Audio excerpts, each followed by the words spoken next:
Good morning everyone. Sa uwi ka ano na yung akpad na hugot.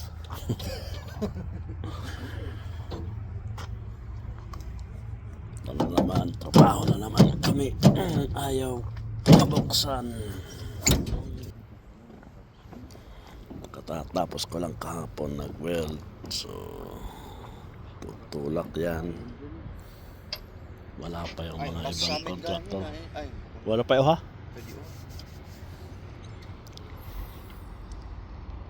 So, hintayin pa namin ang permit namin bago kami. Pwede ko kaya ay nang pagudwa.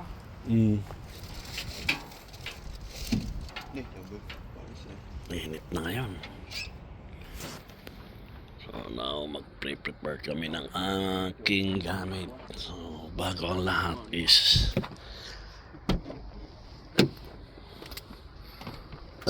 ay mag-safety shoes muna ako.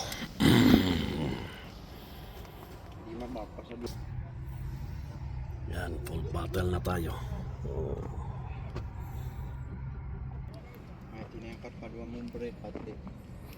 Wala. Niya ripir na nan rodya. Test yung ano nagam dito pakatag. For the range.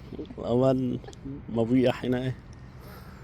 Nanumpisahan na ang mga equipment. Tira naman sila.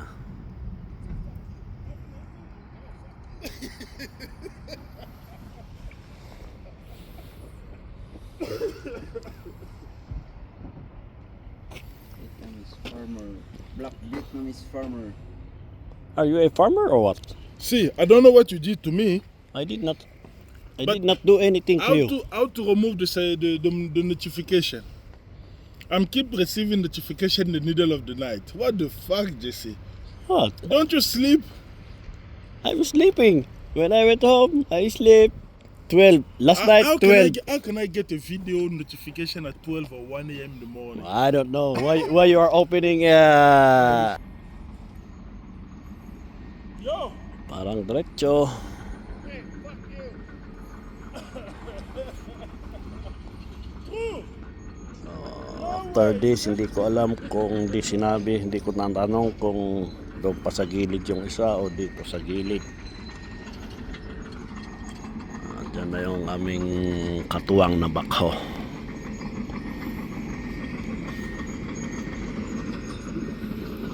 Ito yung pinatag na nila yan.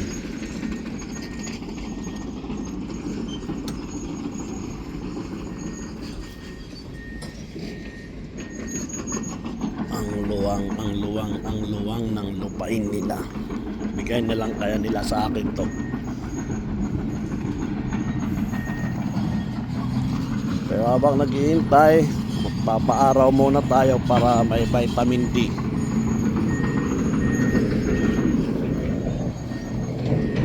Layo ng ating pinadahan.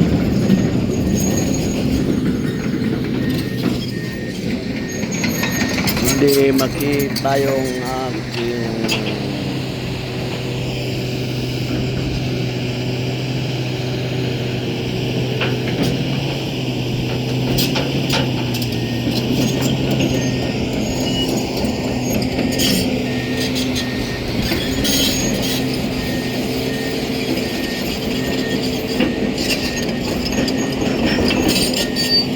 buti may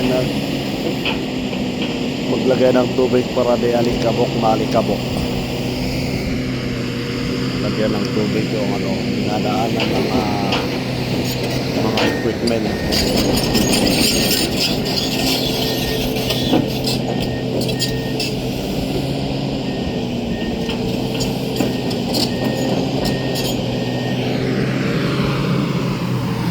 Habang naghihintay, inumin natin yung kape. Kape muna tayo.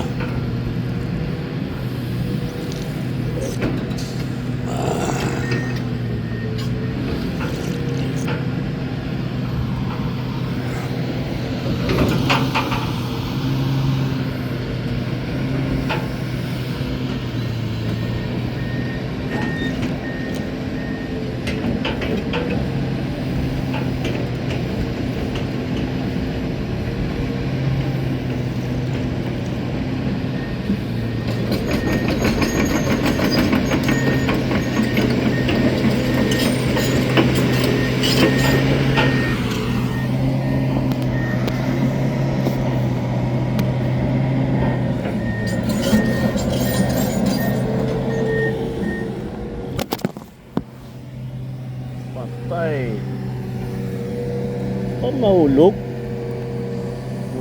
Cooperate ka naman.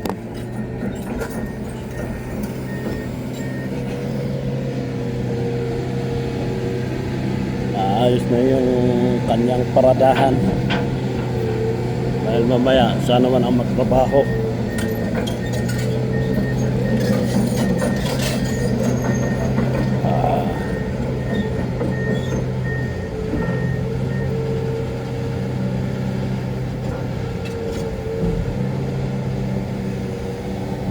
Dalawang bakho na yun.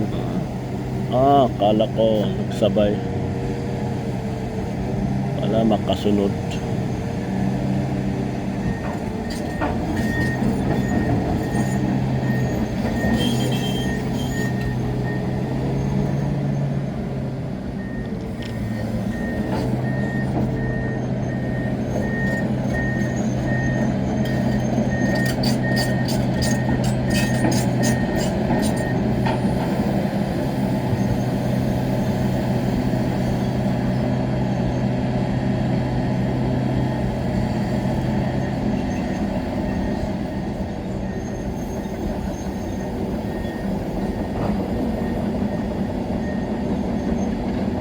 Magaling tong isang isang ikot lang, pero itong isa, dalawa, tatlo. Galing yung operator na isa na yan.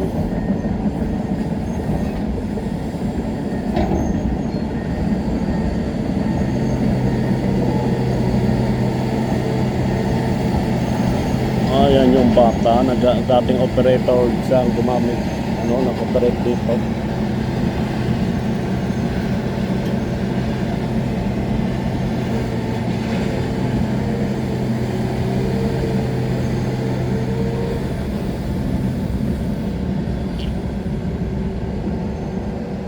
Morning.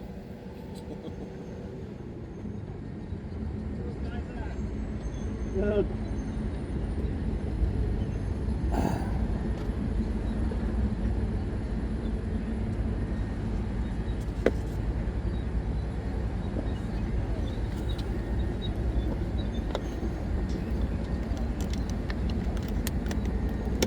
Ay, umpisa na naman ang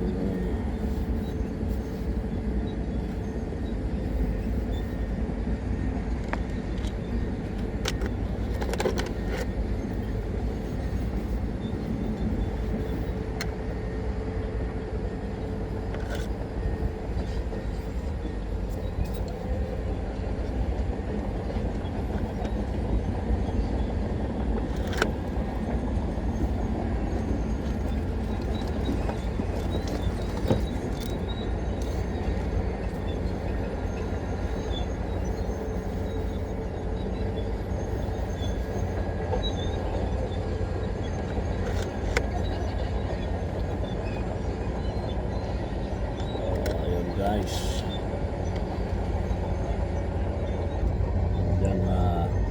Hanggang dito lang ako ba guys. Salamat sa iyong panonood at ako i-ready yung aking gamit. Papalitan ko ng clear glass dahil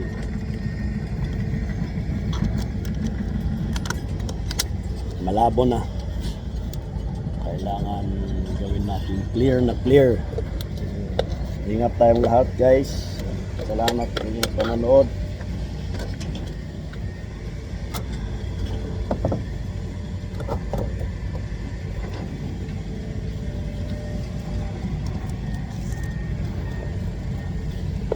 Ang mga clear glass na ginagamit namin, kailangan yung pangalawang mata natin is kailangan clear siya. Walang alikabok, walang anuman pagka may ng spark ng welding, balitan natin para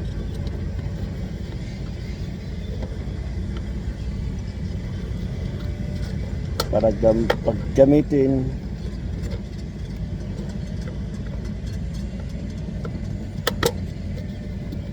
diretso ang ating pagtingin. Kitang-kita yung mga butas, mga sagabal sa daan. Alright. So, hanggang dito tayo guys. See you again. Bye bye. Ingat-ingat. God bless po sa ating lahat.